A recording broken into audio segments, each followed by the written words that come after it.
Hello viewers, today we will discuss problems of destitution in India. Destitution is a state of poverty so severe that the individual concerned is dependent for their survival on the goodwill of others, including charity from the public or welfare support from the state or non-governmental agencies. In other words, it is an extreme state of poverty. Common categories of destitute people include beggars, people with disabilities without family support, and victims of natural disasters such as a drought-triggered famine.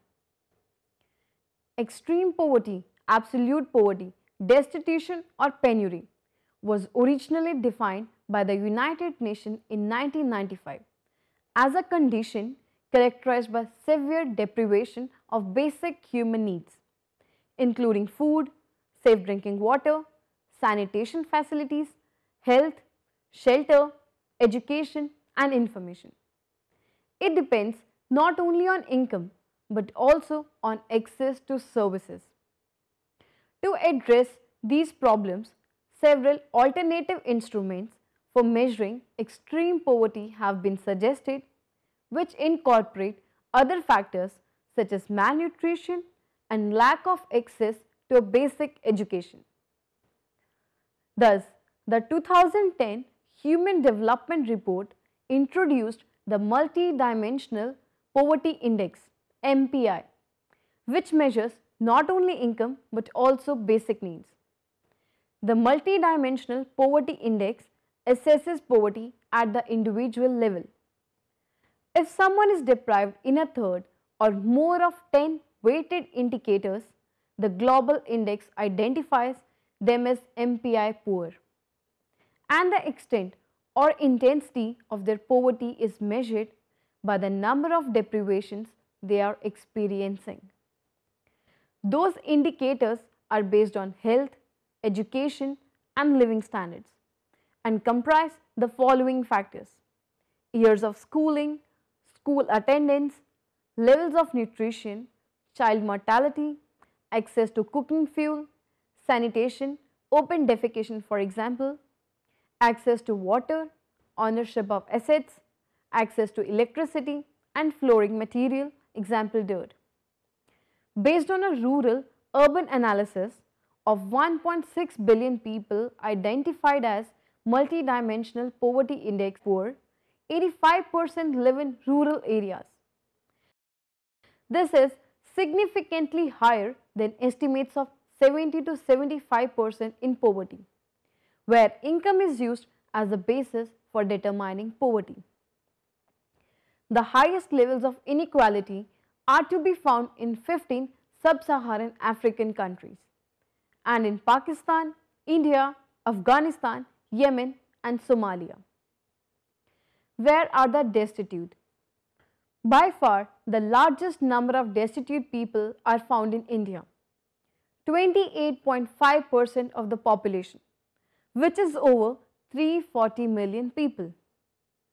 Furthermore, in India, fully 53% of multidimensional poverty index poor people are destitute. If we include the other countries in South Asia for which we have data, Afghanistan, Bangladesh, Nepal and Pakistan, we find that over 420 million people in South Asia are destitute. The highest incidence of destitution in South Asia is in Afghanistan, where 37.7% of the population is destitute. Destitution in India, historical perspective. Destitution in India is a historical reality. From the late 19th century through early 20th century, under British colonial rule, poverty in India intensified, peaking in 1920s. Famines and diseases killed millions each time. The 19th century and early 20th century saw increasing poverty in India during the colonial era. Over this period, the colonial government deindustrialized India by reducing garments and other finished products manufacturing by artisans in India, importing these from Britain's expanding industry, with the 19th century industrial innovations, while simultaneously encouraging conversion of more land into farms and of agricultural exports from India. By early 20th century, 3 out of 4 Indians were employed in agriculture. Famines were common and food consumption per capita declined in every decade.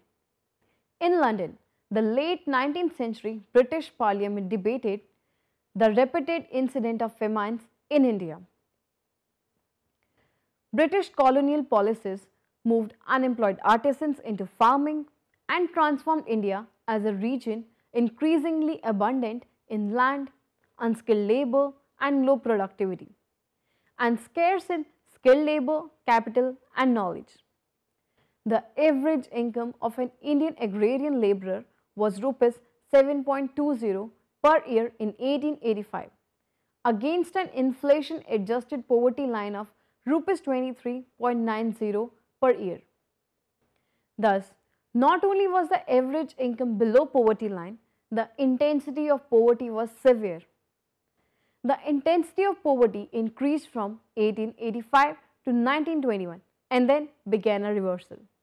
However, the absolute poverty rates continued to be very high through 1930s. The National Planning Committee then defined goals in 1936 to alleviate poverty by setting targets in terms of nutrition: 2400 to 2800 calories per adult worker, clothing 30 yards per capita per annum, and housing 100 square feet per capita. This method of linking poverty as a function of nutrition, clothing and housing continued in India after it became independent from British colonial empire. These poverty alleviation goals were theoretical, with the administrative powers resident in the British Empire. Poverty ravaged India. In 1943, destitution was so intense in Bengal, Bihar, Eastern Uttar Pradesh, Jharkhand and Orissa that entire families and villages were wiped out of existence. Village artisans, along with sustenance farming families, died from lack of food, malnutrition and a wave of diseases. The 1943 famine was not an isolated tragedy. Devastating famines impoverished India every 5 to 8 years in the late 19th century and the first half of 20th century. Between 6.1 and 10.3 million people starved to death in British India during the 1876-1879 famine, while another 6.1 to 8.4 million people died during the 1896-1898 famines. After India gained its independence in 1947, mass deaths from famines were prevented. Rapid economic growth since 1991 has led to sharp reductions in extreme poverty in India. But as compared to world, these efforts are insufficient. Percentage of people living below poverty line (BPL).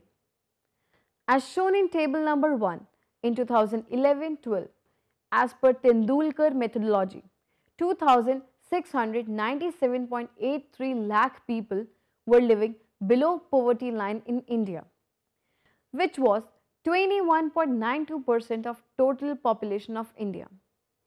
In rural areas, 2,166.58 lakh people, that is 25.70% people were living below poverty line. And the condition of urban areas was also not good. 531.25 lakh people, that is 13.70%, were living below poverty line. Destitution and practice of open defecation in India. As per the United Nations Children's Fund, UNICEF, around 564 million people, which is nearly half the population of India, defecate in the open. India accounts for 90% of people in South Asia and 59% of the 1.1 billion people in the world who practice open defecation. Open defecation poses a serious threat to the health of children in India. The practice is the main reason India reports the highest number of diarrheal deaths among children under 5 in the world. Every year, diarrhea kills 1,88,000 children under 5 in India. Children weakened by frequent diarrhea episodes are more vulnerable to malnutrition, stunting, and opportunistic infections such as pneumonia. About 43% of children in India suffer from some degree of malnutrition. Diarrhea and worm infection are two major health conditions that affect school-age children, impacting their learning abilities.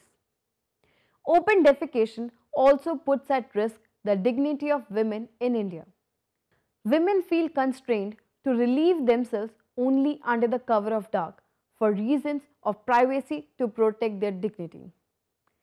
Open defecation exposes women to the danger of physical attacks and encounters such as snake bites. Poor sanitation also cripples national development. Workers produce less, live shorter lives, save and invest less, and are less able to send their children to school. In spite of the large number of people still practicing open defecation, the government of India has made progress in reducing the practice. Although access to sanitation in rural India is improving, the increase is not equitable. Open defecation is still almost universal among the poorest 20% of the population. Destitution and street children. Destitution in India also affects elementary education. It is estimated that there are more than 4 lakh street children in India. Mainly because of the family conflict, they come to live on the streets and take on the full responsibilities of caring for themselves, including working to provide for and protecting themselves. Those street children do sometimes band together for greater security. They are often exploited by employers and the police. UNICEF defines a street child as any girl or boy for whom the street, in the widest sense of the word, including unoccupied dwellings, wasteland, etc., has become his or her habitual abode and or source of livelihood, and who is inadequately protected, supervised, or directed by responsible adults. It is important to distinguish the group of children that live on their own on the streets because their lives vary greatly from those of children who simply work on the streets. Thus, they have different needs and require targeted attention. 18 million children work on the streets of India. It is estimated that only 5 to 20% of them are truly homeless and disconnected from their families.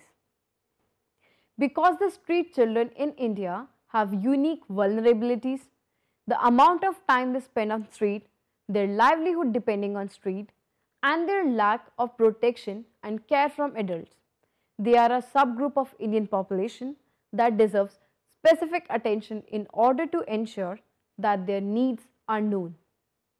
As the most vulnerable group of children in India according to UNICEF, they need to be understood as much as possible. Poverty alleviation programs. After Indian independence in 1947, with zeal and inspiration to transform India on the lines of developed Western countries, Government of India initiated broader interventions in its socio-economic and political structures. Integrated Rural Development Program IRDP. Integrated Rural Development Program, introduced in selected blocks in 1978-79 and universalized from October 2, 1980, has provided assistance to the rural poor in the form of subsidy and bank credit for productive employment opportunities through successive plan periods. On April 1, 1999, the IRDP and the allied programs, including the Million Wells Scheme, were merged into a single program known as Swarna Jayanti Gram Swarojgar Yojana. The SGSY is conceived as a holistic program of micro-enterprise development in rural areas, with emphasis on organizing the poor into self-help groups, capacity building, planning of activity clusters, infrastructure support, technology, credit and marketing linkages. Wage employment programs. Wage employment programs, an important component of anti-poverty strategy, have sought to achieve multiple objectives. They not only provide employment opportunities during lean agricultural seasons, but also in the time of floods, droughts, and other natural calamities. They create rural infrastructure which supports further economic activity. These programs also put an upward pressure on market wage rates by attracting people to public works programs, thereby reducing labor supply and pushing up demand for labor. While public works programs to provide employment in the times of distress have a long history, a major thrust to wage employment programs in the country was provided only after the attainment of self-sufficiency in food grains in 1970s. The National Rural Landless Employment Program and Rural Landless Employment Guarantee Programs were started in the 6th and the 7th plans. Jawahar Rozgar Yojana, Jawahar Gram Samriddhi Yojana. The National Rural Landless Employment Program and the Rural Landless Employment Guarantee Program were merged in April 1989 under the Jawahar Rozgar Yojana. The JRY was meant to generate meaningful employment opportunities for the unemployed and underemployed in rural areas through the creation of economic infrastructure and community and social assets. The JRY was revamped from April 1, 1999 as the Jawahar Gram Samriddhi Yojana. It became a program for the creation of rural economic infrastructure with the employment generation as a secondary objective. Employment Assurance Scheme. The Employment Assurance Scheme was launched on October 2, 1993, covering 1,778 drought-prone, desert, tribal and hill area blocks. It was later extended to all the blocks in 1997-98. The Employment Assurance Scheme was designed to provide employment in the form of manual work in the lean agricultural season.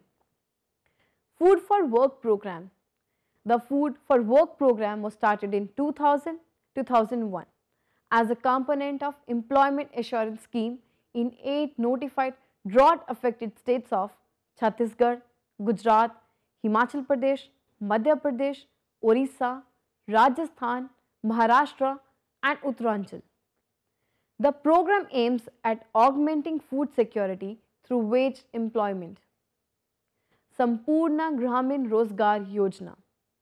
Given the complementarity of the Jawahar Gram Samriddhi Yojana, Employment Assurance Scheme and Food for Work Program, all of which aim at the creation of employment opportunities in rural areas, they were revamped and merged under the new Sampurna Gramin Rozgar Yojana scheme from September 2001. Rural housing.